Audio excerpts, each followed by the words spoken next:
ओम सर्वे भवन्तु सुखिनः, सर्वे सन्तु निरामया, सर्वे भद्राणि पश्यन्तु, माँ कश्चित् दुःखभाग् भवेत्। ओम शांति शांति शांति। ओम। पिछली चर्चा में हनुमान जी के जन्म को लेकर के मैंने कहा था कि उन्हें शंकर सुमन कैसे कहा गया।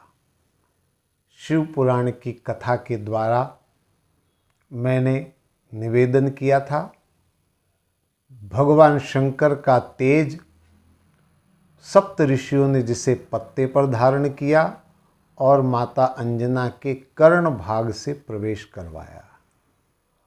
और इस कथा के आध्यात्मिक स्वरूप के रूप में मैंने कहा था ये ज्ञान प्राप्ति का एक साधन है, यानी सदग्रंथों को, ब्रह्म ज्ञान को, दिव्य ज्ञान को श्रवण करके, मनन करके ज्ञान को प्राप्त करना, ये एक विधि है ज्ञान की।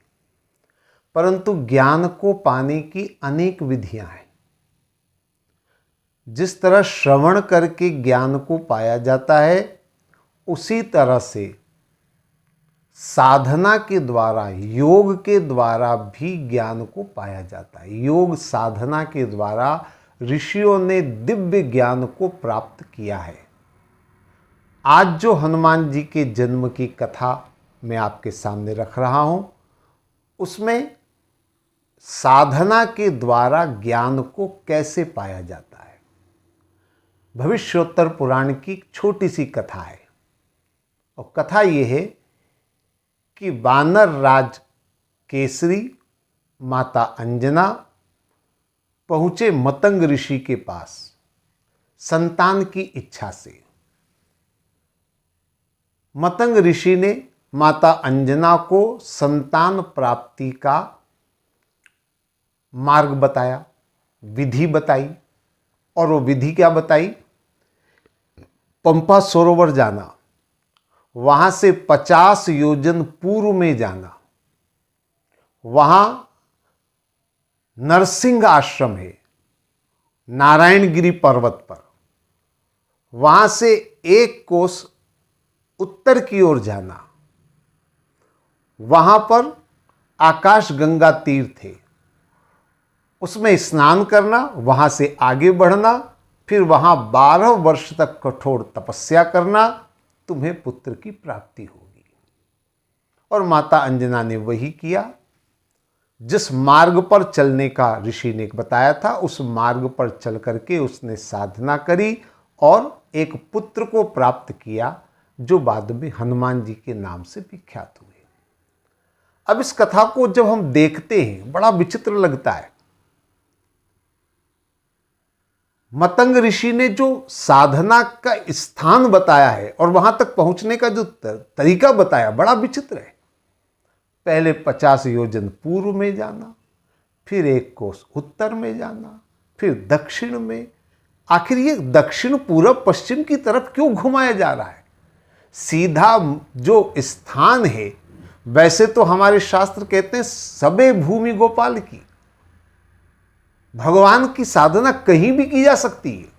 और मान लीजिए अगर एक कोई निश्चित स्थान है, तो उसको इस तरह से दक्षिण, पूरब, पश्चिम करके क्यों घुमाया जा रहा है? और अगर ऐसा कोई स्थान होता जहां जाने से संतान की प्राप्ति हो जाती, तो मेरे ख्याल से आज के युग में तो हर आदमी जिसको संतान की अभिलाषा हो, वो उस स्थान पर पहुंच जाएगा, संतान प्राप्त कर लेगा, बड़ा सरल हो जाएगा। लेकिन वास्तव में यह जो वर्णन किया गया है, इसमें जीवन की बहुत बड़ी साधना बताई गई है। थोड़ा एक एक शब्द को ध्यान से समझने का प्रयास करना होगा, एक एक शब्द पर गंभीरता से विचार करना होगा। देखिए, कथा प्रारंभ होती है वानर राज केसरी और माता अंजना से। केसरी के साथ में वानर शब्द जुड़ा हुआ है। आश्चर्य की बात है कि अंजना के साथ वानरी शब्द जुड़ा हुआ नहीं है। यानी एक वानर और एक नारी, ये तो बड़ी विचित्र जोड़ी है। लेकिन वानर शब्द है क्या? केनोपनिषद में वर्णन आता है वानर शब्द का अर्थ क्या है। वानर का आमतौर पर हम अर्थ लगाते बंदर, लंगूर, लेकिन उपनिषद कहते हैं वने भवम वानम वानम राति इति वानरा, यानी वन नामक आनंद का रसपान करने वाले को, उस आनंद का रसपान करने वाले को वान कहा जाता है, और उस रस का पान करके जो आनंदित होता है उसी को वानर कहा जाता है। यह साधना के एक अलौकिक आनंद का रसपान करने वाले के लिए वानर शब्द का प्रयोग आता है उपनिषदों में। तो वानर राज, ये रस का पान करने वाला यानी वानर। कौन सा रस? आनंद रस का पान। अब अपने आप को जरा देखिए, हमारे जीवन में रसपान करने वाला रसिया कौन है? जो जीवन का रसपान कर रहा है, आनंद का रसपान कर रहा है, वो है हमारा मन। मन रसिया है, मन रसपान करता है, मन का एक ही काम है रस का पान करना। तो वानर मन है, हमारा मन। अब अंजना के बारे में बताया गया कि सुमेरु पर्वत पर निवास करती है। सुमेरु पर्वत यानी कि जो सबसे ऊंचा पर्वत है हमारे शरीर में। देखिए, सबसे ऊंचा स्थान मस्तिष्क है, और यहीं पर बुद्धि का वास होता है। बुद्धि हाथ में नहीं होती, पांव में नहीं होती, पेट में नहीं होती। बुद्धि कहाँ होती है? बुद्धि मस्तिष्क में होती है, सबसे ऊपर सुमेरु पर्वत, यही बुद्धि है। तो वानर राज केसरी यानी हमारा मन, और अंजना हमारी बुद्धि। किसी भी तरह की कोई भी साधना मन और बुद्धि के द्वारा ही संपन्न होती है। अगर कोई साधना करनी है तो उसके लिए मन चाहिए, उसके लिए बुद्धि चाहिए। इन दोनों के प्रयासों से ही साधना संभव है। लेकिन साधना में ज्यादा महत्व किसका है? ज्यादा महत्व है बुद्धि का, क्योंकि ज्ञान की साधना है। इसलिए जो मार्ग बताया गया है वो अंजना को बताया गया है, केसरी वानर को नहीं बताया गया। अब जो मार्ग बताया है थोड़ा उसको भी समझने का प्रयास करें। 50 योजन पूर्व में जाना। पूर्व का एक अर्थ तो होता है दिशा, पूर्व, पश्चिम, उत्तर, दक्षिण, लेकिन पूर्व का एक अर्थ और है। पूर्व माने पहले, पश्चात यानी बाद में। यहां वर्णन है 50 योजन पूर्व में जाना। पूर्व में जाने का मतलब पहले जाना। बुद्धि का स्थान मस्तिष्क में सबसे ऊपर है, पर जाना है पूर्व में। पूर्व में यानी पीछे जाना है। पीछे कहां जाना है?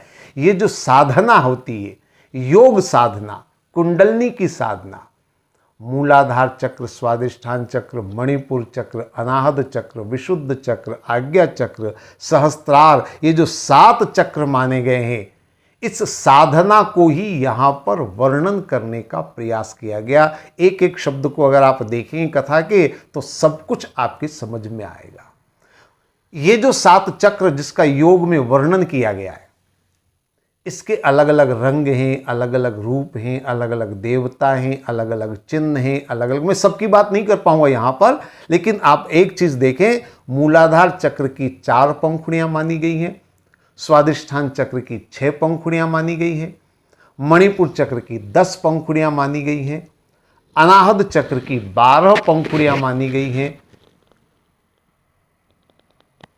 विशुद्ध चक्र की 16 पंखुड़ियां मानी गई हैं, आज्ञा चक्र की 2 पंखुड़ियां मानी गई हैं।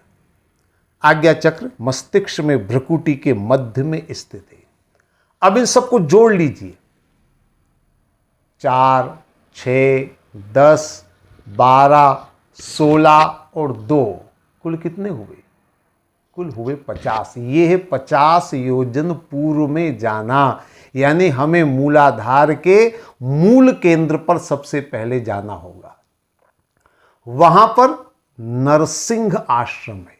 शब्द पर ध्यान देंगे, नर सिंह, नर भी है और सिंह भी है।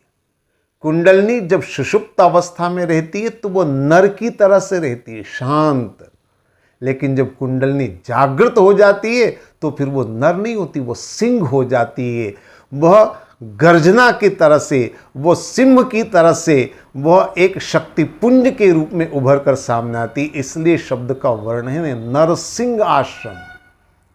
उसके दक्षिण में नारायणगिरी पर्वत है, जहां ईड़ा, पिंगला, सुषुम्ना ये 3 नाड़ियों का वर्णन मिलता है। उससे 1 कोस उत्तर की ओर जाना है। अभी उत्तर की ओर जाना 1 कोस, जरा समझ लीजिए। कोस का सामान्य अर्थ होता है 1 कोस यानी 2 मील, किसी ने कह दिया 3 मील या 3 किलोमीटर। एक तो कोस का अर्थ ये होता है, पर इसके साथ साथ अगर हम अपने आप को देखें तो हमारे भीतर कोसों का वर्णन है। अन्नमय कोश, प्राणमय कोश, मनोमय कोश, विज्ञानमय कोश, आनंदमय कोश। यहां वर्णन है 1 कोश उत्तर, यानी 1 कोश को पार करना है। कौन सा कोश? 1 कोश। सबसे पहला कोश है अन्नमय कोश। जब तक अन्नमय कोश को पार नहीं करेंगे तब तक किसी तरह कोई साधना नहीं हो सकती। इसलिए प्राचीन काल से ऋषि मुनियों ने व्रत उपवास के सिद्धांत रखे हैं ताकि हम अन्नमय कोश से ऊपर उठने का प्रयास कर सके। यह साधना का पहला चरण है, यह साधना की पहली अवस्था है। लेकिन गीता में यह भी बताया गया है, युक्ताहार विहारस्य युक्त चेष्टस्य कर्मसु युक्त सपनावबोधस्य योगो भवति दुःखा। यह योग अति खाकर न सदता, हेन अति उपवास से, सदतान अतिशय नींद अथवा जागरण के त्रास से। योग का अर्थ क्या है? ज्यादा भोजन करने पर भी योग संभव नहीं है और ज्यादा उपवासी होने पर भी योग संभव नहीं है। केवल भूखे रहने से योग नहीं हो जाता है। इसलिए 1 कोस यानी 1 कदम हमें आगे बढ़ाना है।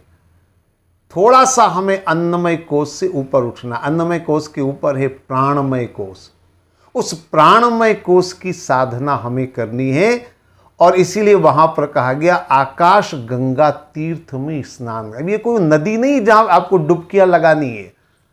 आकाश गंगा तीर्थ का मतलब है आपको अन्नमय कोश से ऊपर प्राणमय कोश के बाद जो मनोमय कोश है, उस मन के उस कोश के अंदर वहां आकाश गंगा में स्नान करके आगे बढ़ेंगे, अनाहत चक्र में पहुंचेंगे तो वहां ऋषि कहते हैं 12 साल की तपस्या करनी पड़ेगी। अभी 12 साल की तपस्या क्या है?